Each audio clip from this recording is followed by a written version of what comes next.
Central Dispatch to Barnesville Ambulance. Respond to a vehicle rollover 5 miles north of Barnesville where a male has been ejected from the vehicle.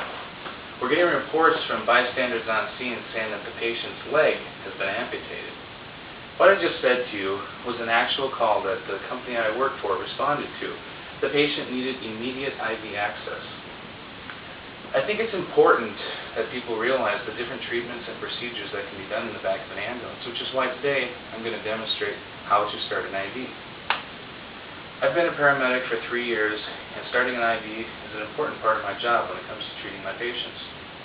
As stated before, today I'm going to demonstrate how that procedure is done, as well as discuss some of the details that go along with that process. First, I'm going to explain to you what an IV is. I'm also going to show you the different types of supplies and materials that go along with starting an IV. And then last, I'm going to have a volunteer from my in-person audience come forward so I can demonstrate the IV process as well. But first, what's an IV? An IV, which is abbreviated for intravenous access, is a small catheter that's inserted into the vein by puncturing the skin as well as the outside wall of the blood vessel by using a needle. There are many different types of IVs, many different sizes. The smallest size IV catheter that we have is a 24 gauge. That's identified as yellow. The largest IV catheter is the 14 gauge, which is identified in orange. The important thing to remember is the larger the number of the IV catheter, that means the smaller the catheter is. So the smaller the number, the larger the catheter itself.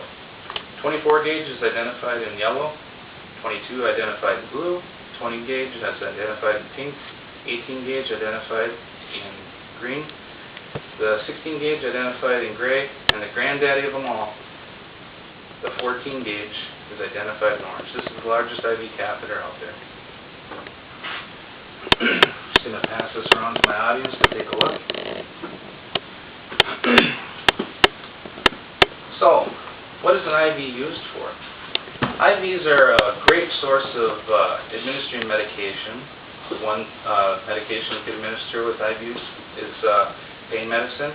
We can also take and administer cardiac meds, say the person's in cardiac arrest. It's important to realize that it's important to realize there's more than one use for IVs other than just administering medication. One other thing we can use is fluid resuscitation. When we have a trauma patient who's bleeding internally and their blood pressure is dropping, IV therapy is a great way to get their fluids back up to sustain a blood pressure until we get them to the hospital. It's important to realize also that starting an IV is an advanced life support procedure. In the pre-hospital setting, most often of the time it's performed by a paramedic. There are some exceptions to this rule. Sometimes services allow their EMTs to perform IVs as long as they have the appropriate training and variants. According to the Minnesota Ambulance Reporting System, 94% of the advanced life support calls that Barnesville Ambulance responded to last year involved starting an IV. So starting an IV is a very important process when it comes to advanced life support calls. Now that we know what an IV is, let's take a look at the different materials and supplies needed to start an IV. According to Brady's Volume 1 edition of Paramedic Care, the following supplies are essential when it comes to starting an IV. First thing we need to do is select the appropriate size IV catheter, which come from the 6 that I've shown you earlier. We also need to make sure that we have a constricting band. The constricting band is what goes around the patient's arm to block blood flow to allow the vessels to fill up with fluid and get closer to the skin for easier access. It's also important to have the appropriate tubing as well as fluid. The most common IV fluids in the pre-hospital setting is normal saline, which is what we have here. Also important is alcohol or iodine preps. This is important because we want to make sure that we sterilize the site so we don't cause infection to our patients. And last, it's important to have the Veniguard or tape to make sure that we secure the IV site when we gain access.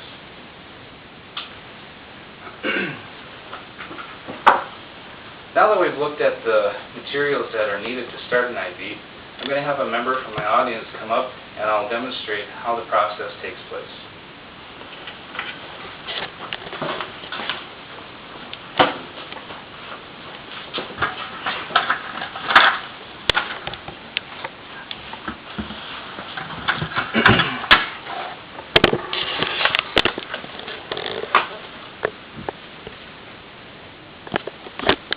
Okay, first things first, what I'm doing is I'm getting my gloves on because we want to make sure we have body substance isolation.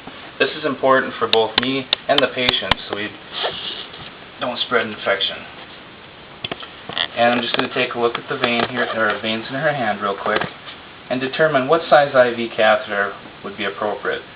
And looking at her veins in her hand, I think I'm going to go for this one here. I'm going to go with a 20 gauge IV catheter, which is this style.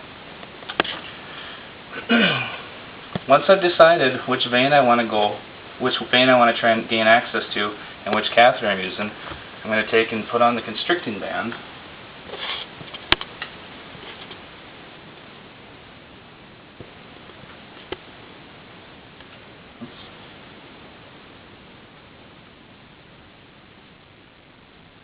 Okay.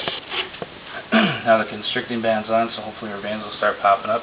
We want to make sure that once we get the constricting band on, before we start the IV, that we take and cleanse the site. Make sure it's nice and sterile. So we do that with our alcohol prep here. Okay. I'm just going to have my tubing ready to go here, as well as the Uniguard. It's all set.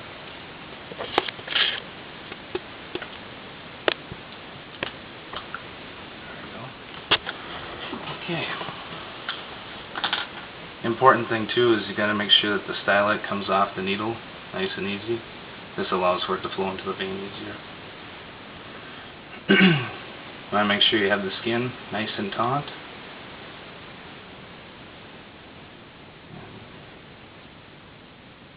Once you've hit the vein, you'll see the flash chamber here fill up with blood, which it's done.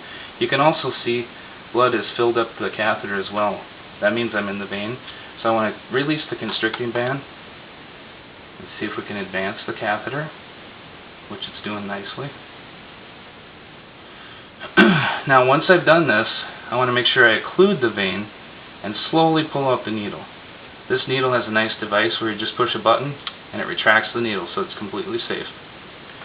Now that the catheter is in the vein, I want to take and connect my tubing to the catheter itself. It's done about like this.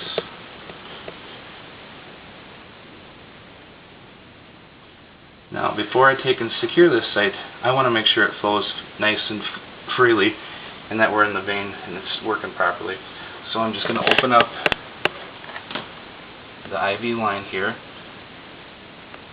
and it's flowing perfectly. This is good.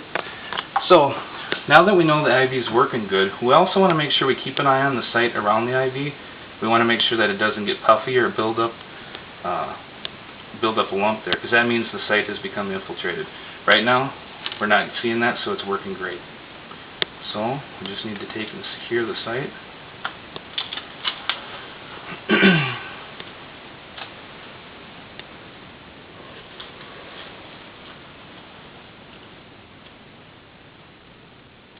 And there we go.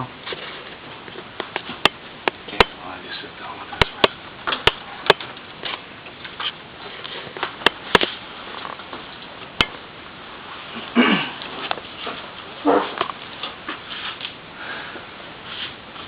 So,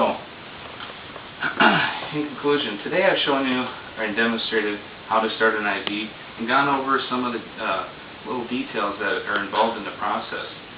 I've explained to you what an IV is, what do we use them for. I've also gone over some of the supplies and material needed to start an IV. And at the end I've also demonstrated how the IV procedure works. Remember, if you ever take and go in the back of an ambulance and you have a paramedic treating you, just remember that the procedure I just performed might be the same procedure performed on you to save your life. Are there any questions? Yes, John. Yeah. Is there any other areas that you can start an IV? Say you're using a 14-gauge needle. That's a good question.